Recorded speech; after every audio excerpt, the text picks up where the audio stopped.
Hey everyone, Luke from A Taste of AZ. Today we're getting a first-hand look at how cask beer is made over at Sunup Brewing Co in Phoenix. They have one of the state's largest cask beer programs, so we're very excited to check it out. And if you're new to A Taste of AZ, consider liking the video and subscribing to our channel. We're always visiting local businesses, making trips to awesome restaurants, and hanging out at breweries. We hope you join us as we experience everything that Arizona has to offer. If you aren't familiar with Sunup Brewing Co., they're a brewery based right in the middle of central Phoenix. Before we learn about how they make their cask beer, let's meet their brewhouse team. My name is Rand Miller, and I am the head brewer at Sunup Brewing Company. My name is Uwe Bohr. I'm the primary fermenter at Sunup Brewing Company. At Sunup, we're known for most indefinitely our White Russian. That's our most popular beer that's out in the market. But we're also known for just making good quality, clean beers that anyone can come into the tap room and try something different. Coming into work, a typical day can really involve almost anything in the beer production process. One day I could be brewing a batch of beer, the next day I could be filtering, the next day I could be kegging, I could be washing kegs, developing new recipes. Kind of as the day goes, the beer tells me what I need to be doing to make it better. We're always excited to see a new batch of beer being brewed, but this visit to Sunup was for something in particular. We wanted to learn how Sunup makes their cask beer so delicious. So let's check back with Uwe to learn a bit more about cask brews. Well, casks are really the old-fashioned way of pouring beer in, goes back to England, where they did not have CO2 to push beer out of a keg. Cask ale are natural beers. They're actually pulled off a tank at the end of, or just before the end of a fermentation. A little bit more unfermented beer is added. The cask is sealed, and that little bit of extra available sugar in there will carbonate the cask naturally.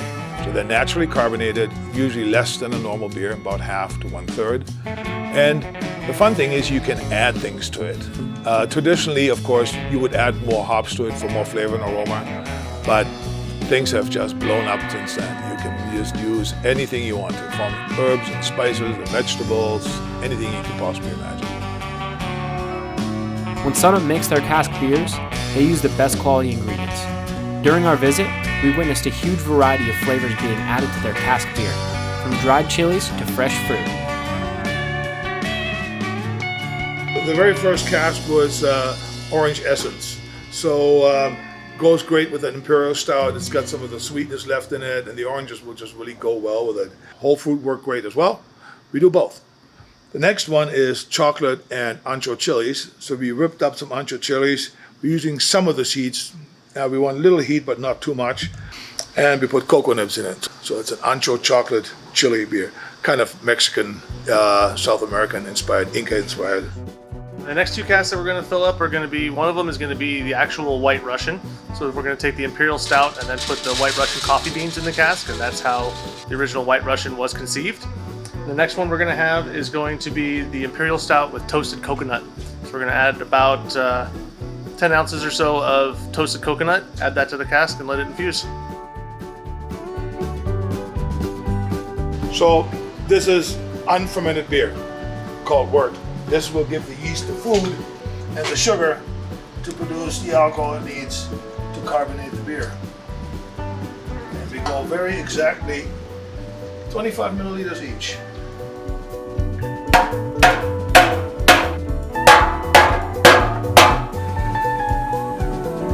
So now that we added all the ingredients in the cask, they go away for about 7 days. We'll keep them at 65 degrees to actually ferment the rest of the sugar in there, produce the carbonation, and then they're ready to tap.